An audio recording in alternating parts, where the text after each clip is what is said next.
Okay, I'm gonna share my screen again, sorry. These updates, just don't like them.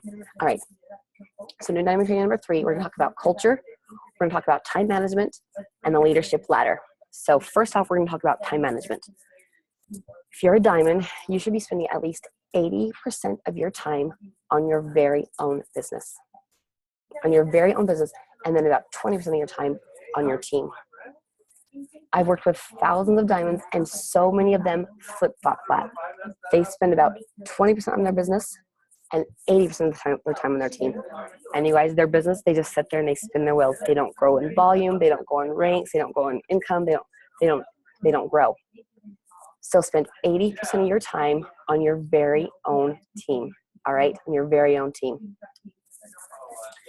The other 20%, 80% of your time on your very own business. The other 20% is on your team. I think a lot of times when you're a coach, you are like 100% in recruiting mode. But I hate the word recruiting. I always say cross it out with a big, huge X and write build relationships of trust. We're not recruiting anybody. We're building relationships of trust, getting people to trust you, and then they see how you change their life and they want to change theirs. I think a lot of times when we're a coach, we're in 100% recruiting mode. We're trying to meet people, we're trying to connect with people. Then all of a sudden we become diamond. And we're like, oh boy, I want to hold on to these people for the rest of my life. This is going to be my team for the rest of my life. And we turn into like team management mode.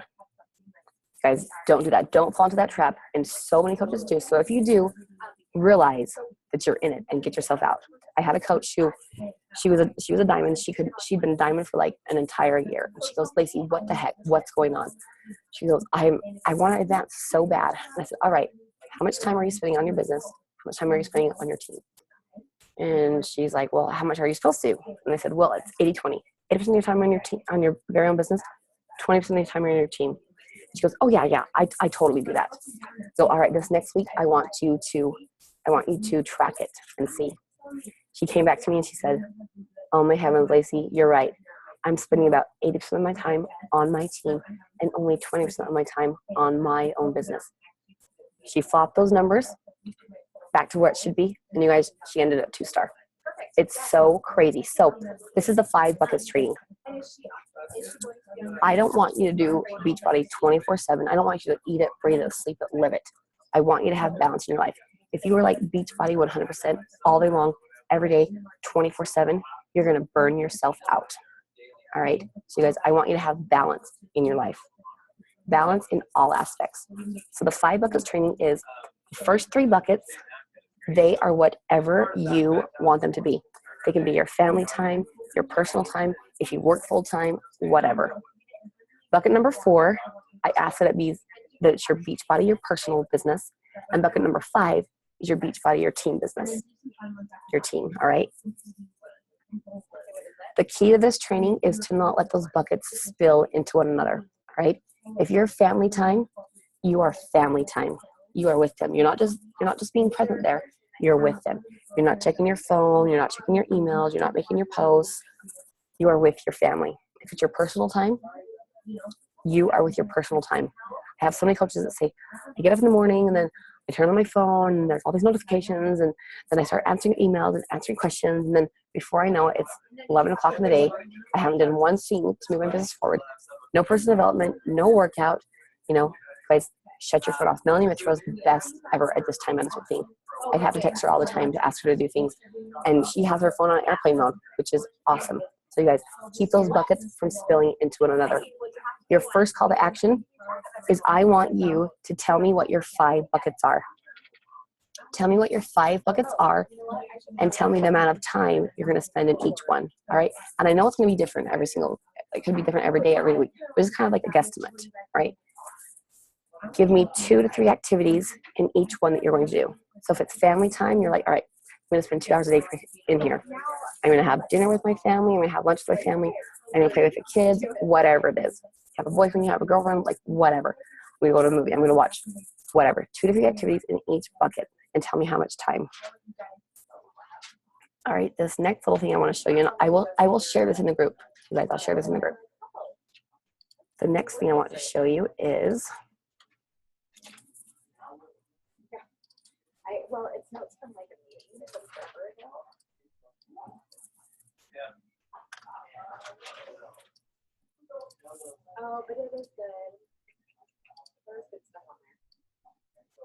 Oh boy. This new Zoom thing, oh boy. Here we go.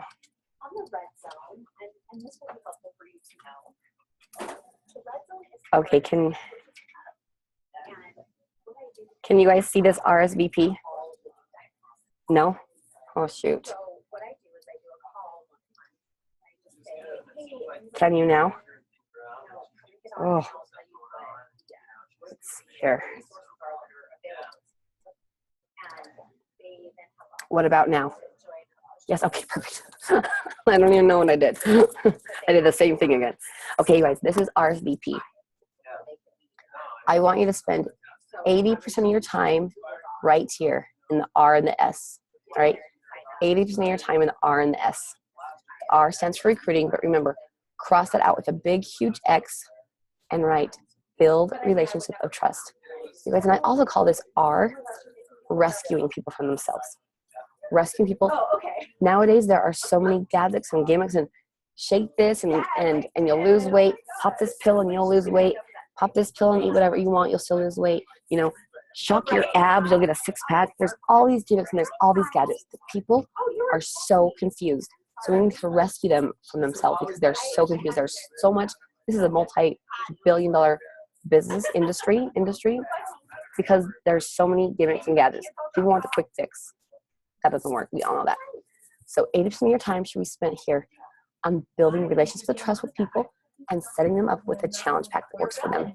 With the All Access, it's so amazing because you can specify a program to every single person, all right?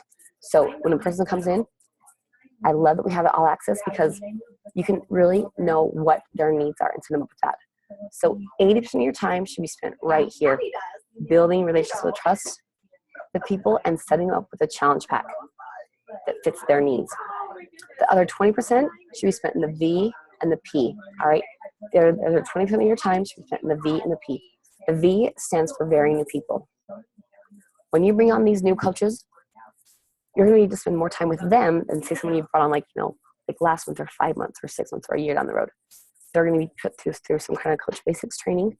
They're going to be set up to have success, all right? So you're going to need to spend more time with them than say someone you brought in, a couple months ago. And the P stands for the performers. You're going to have so many people say, I want to be diamond, I want to be 10-star, I want to be 5-star elite. And guess what? They're all just talk. They're all just talk. So you guys, you want to spend time with the performers. I always tell coaches, listen, if they want to have time with you, if they want to work with you, then make them send you their BAT, their business activity tracker, before you have a one-on-one. All right? Because then you guys know that they're doing the things that are going to move their business forward. This business activity tracker is in the back office. All right, it's in the back office. You can print it out. Whether it's this one or one that you've made or one that your upline's made, then you'll know that they're doing the things. They're adding people to the network. They're connecting with people. They are inviting people to something, whether it's to a free group, a challenge group, a sneak peek. They're inviting people to something, and then they're following up. It's all these activities that you know are going to move their business forward that they're doing. If they have the zeros everywhere, then guess what? They don't want to be 5-star. They don't want to be 10-star. They don't want to be 15-star because that's just a wish. All right? Unless they're taking action, then it's not going to happen. So you guys, the other 20% of your time is with the very new people, those new people that you bring in, and then the performers. All right? And don't feel bad because people always say, well, see, I feel so bad. I brought them in and like, I feel bad. And I'm like, okay. I'm like, you only have so many hours in the day. Like you can't grow your time. You're going to grow your team definitely, but you're not going to be able to grow your time. So you guys make sure that they're doing the actions that are going to move their business forward. If they want it, like they say they do, they'll be doing these actions. All right. So either create one, get one from your upline, from your downline, whatever, but just have them do something. And you guys do this yourself. Do this yourself. It helps so much. Okay. The next thing I want to talk to you guys is about team culture. Team culture. You guys, it's the culture that brings people in. It's the culture. Like, there's a million fitness products out there. There's a million fitness programs. We have the whole package. We have that culture that you just want to be a part of. Liz, I'm going to unmute you. Tell me about your team culture. Like, what is it like? About either your uplines or your own, or what you're trying to create, or what? So the majority of people that are on my team are new moms and people wanting to stay at home and build a business, because that's essentially what I'm doing. So there's a lot of support, not only on the business end, but support for how to survive as a new mom and all of that, and kind of building the camaraderie around that and how to manage time as best as you can with a little one. I mean, I have a 5-month-old, but some of the other moms have older kids, but camaraderie around that. And then also, how do we build our business with that other challenge of being a mom? I love it, Liz. Thank you so much. You guys, your team culture, that's your second call to action, is I want you to think about the kind of culture that you want in your team. It's so funny when you look at the top coaches like the Melanie Mitros, the Amy Silvermans, you know, the Bonnie Ingalls, their cultures are completely different. Like Melanie's culture, she's like, you know, like more like she's like very organized, very detailed, you know, very like list, very planned out.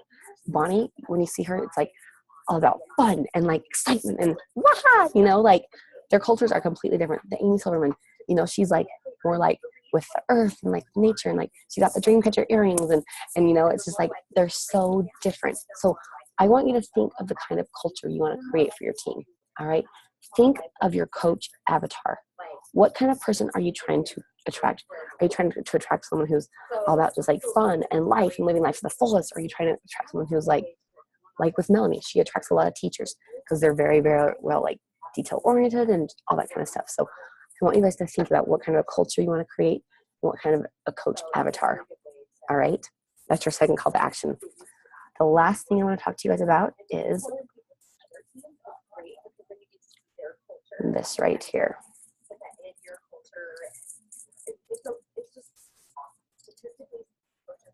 Okay, can you guys see that? Oh, good. Okay, this is the leadership ladder. You guys, we looked at coaches and we're like, okay, all the ones, just like the Elite Goal Guide, all the ones who are focusing on these things, they were growing their team, they were growing their volume, they were growing their income, they were advancing. These are the things that they were focusing on. Okay, so these are the different rungs on the leadership ladder. Business builder, team leader, organization leader, and executive leader. These are the different benchmarks that help you qualify for the rung, all right? You guys, in order to be a certain rung, you have to have every category checked off. Say, for example, you're making $250 a month, you're at SC5, you're at least an Emerald or Plus, you have 2 personally sponsored coaches with at least 1 successful club point, but you don't have 200 TV. You don't have 200 team volume on your weak leg.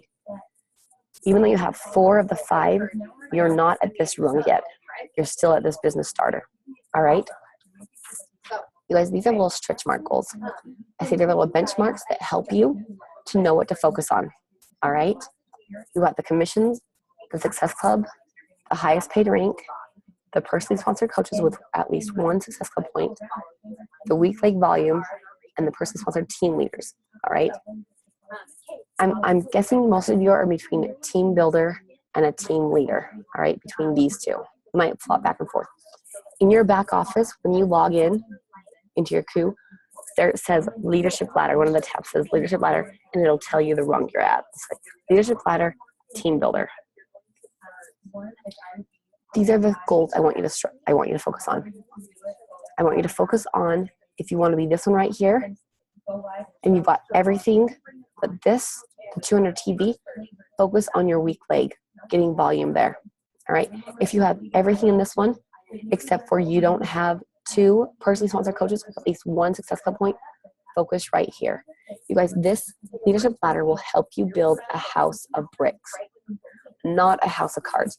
The worst thing ever is when you build a house of cards that just keeps collapsing and collapsing. That's the most frustrating thing ever. So we at Corporate came up with this leadership ladder because we're like, this is how a person can build a house of bricks. All right, focusing on these things, focusing on how much they're making per month in commission, focusing on them hitting Success Club. Melanie Mitro does a really detail-oriented training on this. If you go to YouTube and just search Leadership Ladder, Melanie Mitchell, it's like a 25-minute presentation on just this alone. So you guys, I challenge you to all go to that and watch it because she explains it so detailed. In her training, she says, when you get here up to team leader, SC5 doesn't cut it anymore. She says you need to be doing at least SC10 from here on up, all right?